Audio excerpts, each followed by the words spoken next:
Good morning students. आज आपके सामने class 10th subject SS economics chapter 4 इस विषय पर जो है एक वीडियो आपको पहले समझाई जा चुकी है और जो बाकी के प्रश्न बचते हैं वे आपको अभ्यास के क्वेश्चन और कुछ एक्स्ट्रा क्वेश्चन इस वीडियो में समझाए जाएंगे।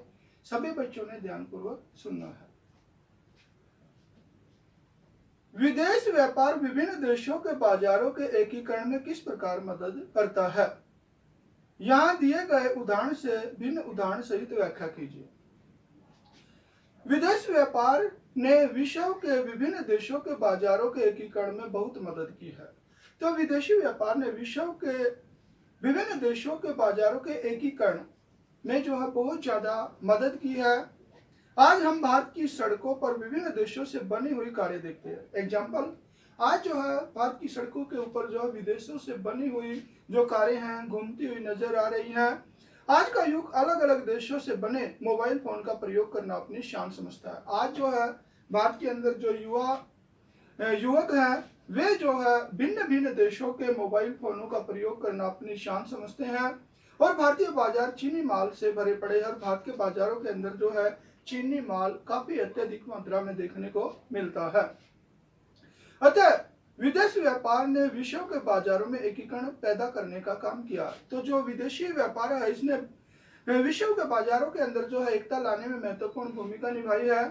विदेश व्यापार विश्व के बाजारों को एक दूसरे के साथ जोड़ने का काम करता है। तो विदेशी व्यापार के माध्यम से जो वर्ल्ड के देश एक दूसरे के करीब आए हैं, एक दूसरे के साथ जो है जुड़े हैं।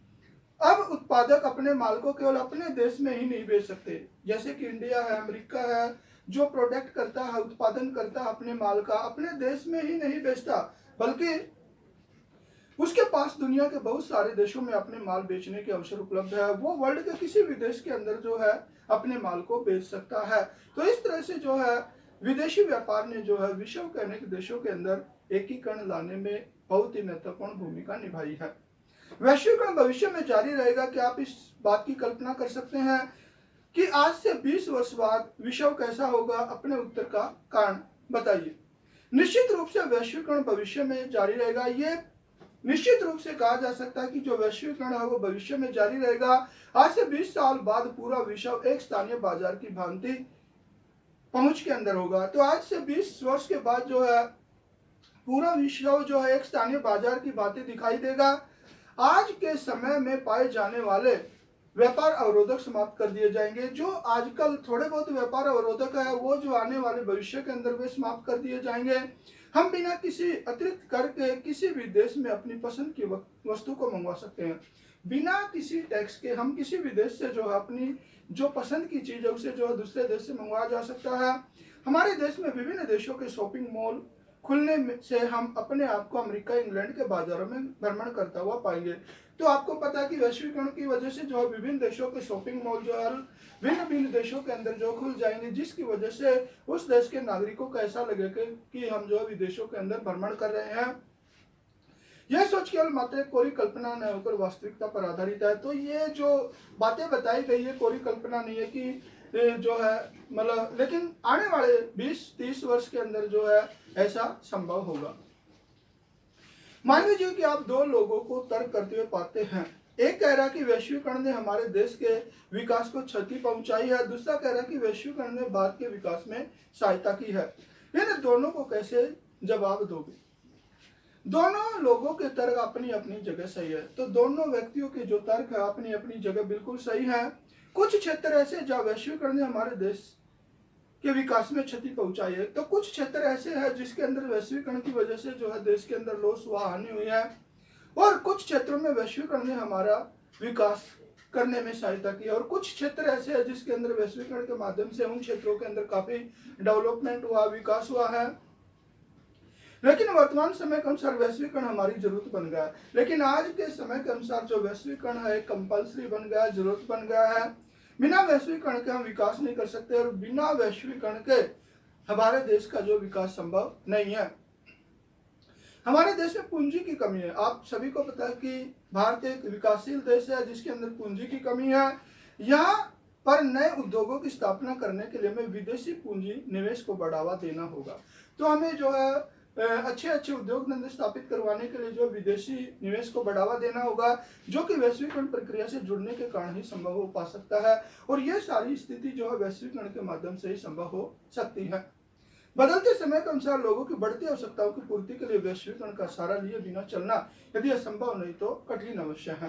तो समय बदल रहा है, इस बदलते समय के अनुसार जो आवश्यकताएं बढ़ रही है उसकी पूर्ति के लिए जो है वैश्वीकरण का सहारा लिए बिना जो है चलना असंभव नहीं तो बहुत ही कठिन है, बहुत ही मुश्किल है। कहने का मतलब ये है कि वैश्वीकरण कंपल्सरी है। अब देखिए, विश्व व्यापार संगठन पर संक्षिप्त नोट लिखिए या विश्व व्यापार संगठन के पक्ष और विपक्ष में तर्क दीजिए। काफी महत्वपूर्ण प्रश्न है, कई बार 6 नंबर में भी आ जाता है।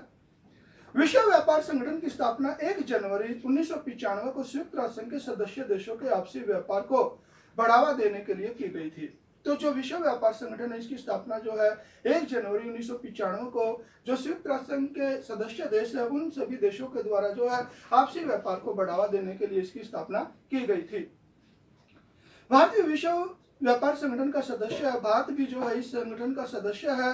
विश्व व्यापार संगठन के भारतीय अर्थव्यवस्था पर अनुकूल और प्रतिकूल दोनों प्रकार के प्रभाव पड़ सकते हैं। तो विश्व जो व्यापार संगठन है इसके भारत के ऊपर अच्छे प्रभाव भी पड़े हैं, बुरे भी पड़े हैं, जिनका वर्णन इस प्रकार है।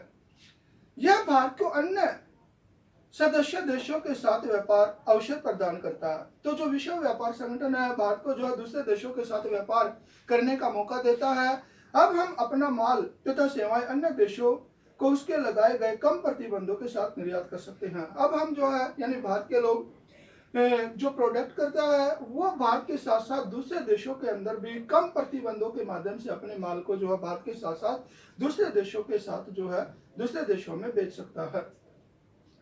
इससे भारत को विकसित देशों की प्रौद्योगिकी कम लागत पर मिलने की संभावना रहती है। तो विश्व व्यापार संगठन की वजह से जो भारत को जो विकसित देश है उनकी जो तकनीकी जो है कम पैसे में भी जो है मिलने की संभावना है। विश्व व्यापार संगठन का अधिकांश भाग विकसित देशों के बीच आपस में ही होता है। तो ऐसा माना जाता है कि जो विश्व व्यापार संगठन इसका ज्यादातर जो है व्यापार जो है विकसित देशों के अंदर ही होता है। इससे विश्व व्यापार संगठन के सदस्य होने का लाभ भारत जैसे विकासशील देश को केवल सीमित मात्रा में ही होता है। तो भारत एक विकासशील देश है, इसका जो विश्व व्यापार संगठन का ज्यादा बेनिफिट जो है विकसित देश उठाते हैं। भारत जैसे विकासशील देश को इसका बहुत ही कम बेनिफिट मिलता है। इस समय विश्व व्यापार संगठन के बहुत से वर्तमान नियम विकासशील देशों के पक्ष में नहीं है। तो जो नियम कायदे कानून है वो विकासशील देशों के पक्ष में नहीं है। इसके वे कुछ इस प्रकार बनाए गए जिससे विकासशील देश अपनी अर्थव्यवस्था को विकसित देशों के पक्ष में करने को मजबूर हो जाए। तो इसके अंदर ऐसे नियम कायदे कानून बनाए हैं जिसके अंदर विकासशील देश जो है अपनी अर्थव्यवस्था को विकसित देशों के पक्ष में यानी विकसित देशों के पक्ष में करने के लिए मजबूर हो जाए, ऐसे इसके नियम कायदे कानून है। विकसित देशों द्वारा विश्व व्यापार संगठन का प्रयोग उन क्षेत्रों में वैश्वीकरण को समर्थन देने के लिए किया जा रहा है जिसका सीधा संबंध व्यापार से नहीं है। तो विश्व व्यापार जो विकसित देश है इसके द्वारा जो विश्व व्यापार संगठन का प्रयोग जो है वैश्वीकरण को समर्थन देने के लिए किया जा रहा है जिनका संबंध व्यापार से नहीं है। मतलब उस चीज के लिए किया जा रहा है जिसका संबंध व्यापार से नहीं है, बल्कि इस प्रकार वे किसी भी देश की आंतरिक अर्थव्यवस्था के प्रबंधन में हस्तक्षेप करते हैं। तो जो विकसित देश है वे विकासशील देशों की जो आंतरिक अर्थव्यवस्था है उसके अंदर इंटरफेयर करते हैं, उसके अंदर जो हस्तक्षेप करते हैं। इस बात की भी आशंका कि विश्व व्यापार संगठन की शर्तें व नियम मान लेने पर भारत में बहुत सी आवश्यक जीवन रक्षक दवाइयों के मूल्य बढ़ जाएंगे। तो ऐसा भी माना जाता है अगर भारत विश्व व्यापार संगठन की शर्तों को मानता है तो उससे जो है भारत के अंदर जो जीवन रक्षक दवाइयां है उनके मूल्य में जो है काफी बढ़ोतरी हो जाएगी। अब देखिए, उदारीकरण और वैश्वीकरण की नीति अपनाने के फलस्वरूप भारत में आए परिवर्तनों का वर्णन कीजिए। यानी कि भारत के द्वारा जो उदारीकरण और वैश्वीकरण की नीति अपनाई है इसके माध्यम से भारत के अंदर क्या बदलाव आए हैं। उदारीकरण और वैश्वीकरण के कारण भारतीय अर्थव्यवस्था में आए परिवर्तनों का वर्णन इस प्रकार है। विश्व के माल व सेवाओं के व्यापार में भारत की भागीदारी थोड़ी बढ़ी है। यानी कि विश्व के माल व सेवाओं के अंदर भारत की भागीदारी बढ़ी है। यद्यपि अन्य विकासशील देशों की तुलना में हमारी प्रगति काफी धीमी है। दूसरे विकासशील देशों के तुलना के अंदर जो हमारी जो भागीदारी है वो बहुत ही कम है। अन्य देशों द्वारा भारत में माल और सेवाओं के उत्पादन में किया जाने वाला प्रत्यक्ष विदेशी निवेश वर्ष 1991 में 174 करोड़ रुपए से बढ़कर 2000 में 9,338 करोड़ हो गया है। तो अन्य देशों द्वारा भारत में माल और सेवाओं के उत्पादन में जो किया जाने वाला प्रत्यक्ष विदेशी निवेश जो है 1991 के अंदर जो है 174 करोड़ रुपए था, जो वर्ष 2000 के अंदर जो है 9,338 करोड़ रुपए हो गया है।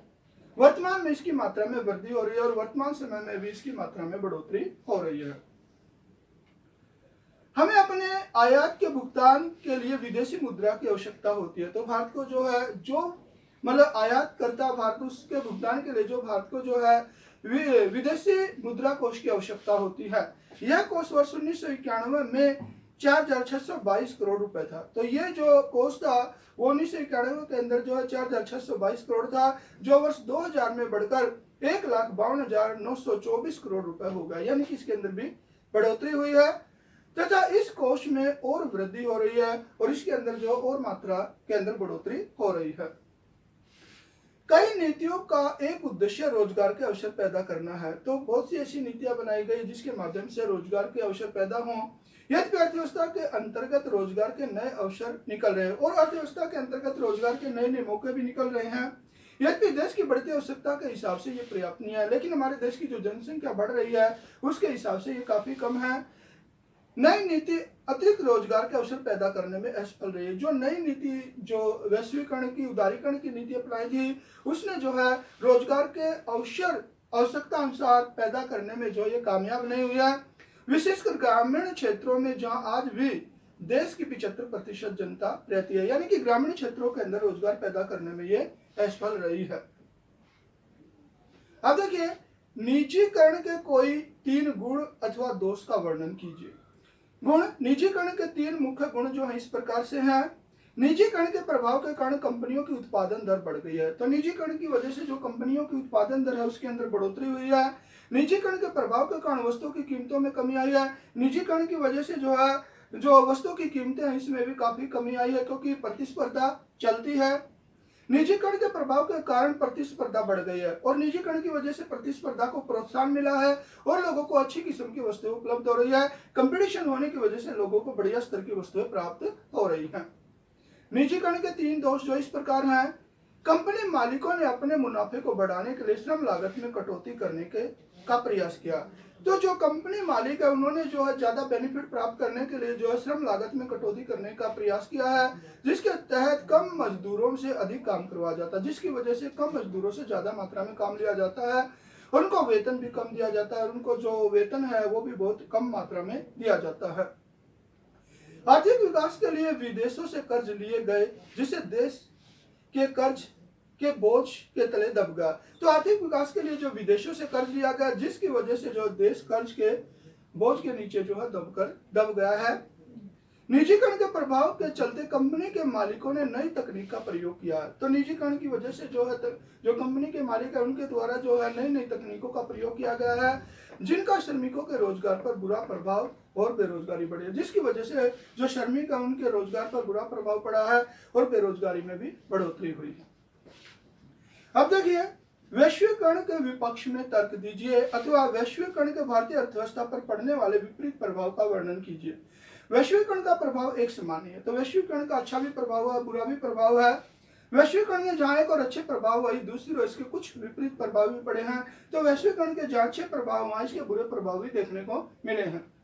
वैश्वीकरण का छोटे उत्पादकों पर बुरा प्रभाव पड़ा। तो वैश्वीकरण की वजह से जो छोटे उत्पादक है वे लगभग मतलब अपने कारखाने बंद करने पड़े हैं। बड़ी कंपनियों से प्रतिस्पर्धा न कर पाने के कारण बहुत से छोटे उत्पादकों को उत्पादन करना बंद कर दिया। जो बड़ी बड़ी कंपनियां हैं उनके साथ कंपटीशन न कर पाने की वजह से जो छोटे उत्पादक है उन्होंने जो उत्पादन करना बंद कर दिया। वैश्वीकरण के कारण श्रम कानूनों में लचीलापन। वैश्वीकरण की वजह से श्रम कानूनों में जो है लचीलापन आया है, जिसका श्रमिकों के जीवन पर विपरीत असर पड़ा और इसका जो है बुरा प्रभाव श्रमिकों के जीवन पर पड़ा है। वैश्वीकरण के परिणाम स्वरूप श्रमिकों के रोजगार में अनिश्चितता आ गई है। वैश्वीकरण की वजह से श्रमिकों का रोजगार जो है छीन सा गया, उसमें अनिश्चितता आ गई है। वैश्वीकरण से प्राप्त होने वाले अवसरों का सही लाभ शिक्षित, कुशल तथा धनी व्यक्तियों को ही मिला। तो ऐसा माना जाता है कि जो वैश्वीकरण का बेनिफिट जो है ज्यादा पढ़े लिखे लोगों को, टेक्निकल एजुकेशन वालों को और धनी व्यक्तियों को ही ज्यादा मिला इसका लाभ। इसके विपरीत गरीब तथा अनपढ़ लोग अज्ञानतावश इसका लाभ उठा पाने में असफल रहे। इसकी वजह से जो है जो गरीब लोग हैं, अनपढ़ लोग हैं, वो वैश्वीकरण का ज्यादा लाभ नहीं उठा पाए हैं। तो आज बच्चों बेटा जो है आपके सामने लेसन 4 लेसन इंट्रोडक्शन और आपका अभ्यास के प्रश्न और एक्स्ट्रा क्वेश्चन लगभग जो है सारे कंप्लीट हो गए हैं। सभी बच्चों ने जो इन्हें अच्छी तरह से सुनना भी है और याद भी करना है। धन्यवाद।